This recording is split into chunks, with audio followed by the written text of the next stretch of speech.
তারপরে আমরা দেখি ফেসবুকের বিভিন্ন গ্রুপে 5টা 7টা 10টা আপনাদের কত টিকিট লাগবে আমরা দেবো, কিভাবে তারা দিচ্ছে। বিভিন্ন ধর্মের অনুষ্ঠানের সময় কিন্তু আমরা একটা বড় একটা ছুটি পাই, হ্যাঁ একটু বড় ছুটি পাই। যখনই ছুটি পাই এই ছুটির সময় দেখবেন যে ট্রেন থেকে শুরু করে বাস অন্য সেক্টরে কালোবাজারি শুরু হয়ে যায়, টিকিট সংকট শুরু হয়ে যায়। আমরা অনেক সময় দেখি যে ঈদের সময় বাস মালিক সমিতিরা তারা বিভিন্ন কোম্পানি বলে যে তাদের পর্যাপ্ত বাস রয়ে গেছে, তারা ভাড়া দিতে পারে না, অথচ একজন মানুষ 500-700 টাকার টিকিট সে 1000-1500 দিয়েও ক্রয় করে একটা বাসে দাঁড়িয়ে যায় বাড়িতে।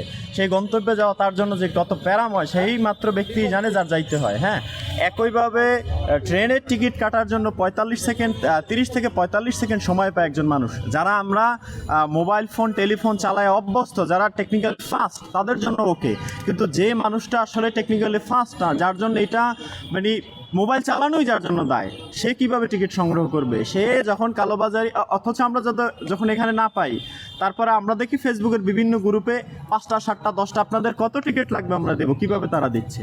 এবং সেই টিকিটগুলো যখন কোনো ব্যক্তি ক্রয় করতে যায় অত্যন্ত উচ্চ মূল্য দিয়ে ক্রয় করতে হয়, এবং তাকে গিয়ে যে ট্রেনে আরেক ফেস করতে হয় যে তার এনআইডির সাথে মিলবে কিনা, সে যেতে পারবে কিনা, একই টিকিট আরও 5 জনের কাছে বিক্রি করা কিনা। একজন মানুষ যার কিনা 15 থেকে 20,000 টাকা স্যালারি, সেই মানুষটারও তো ঈদের সময় বাড়িতে যেতে মনে চায়, তার বাবা মা আছে, তার ফ্যামিলি আছে, তার যেতে মনে চায় না, তার সন্তান আছে, কিন্তু তার যদি এরকমের এখন ভোগান্তি যাওয়া এবং আসা 2 বেলায় পোহাইতে হয়, তাহলে এটা অত্যন্ত দুঃখজনক। গণঅভ্যুত্থান পরবর্তী সময় আমার মনে হয় নতুন যে সরকার আসছে তার কাছে আমাদের অনেকগুলো এক্সপেকটেশন। আমরা আজকে স্মারকলিপি জমা দিয়েছি, এবং এই দীর্ঘ পরিকল্পনা যে বিষয়গুলো আছে, যেমন সরকার চাইলে এই সময় সেনাবাহিনী মোতায়েন করতে পারে।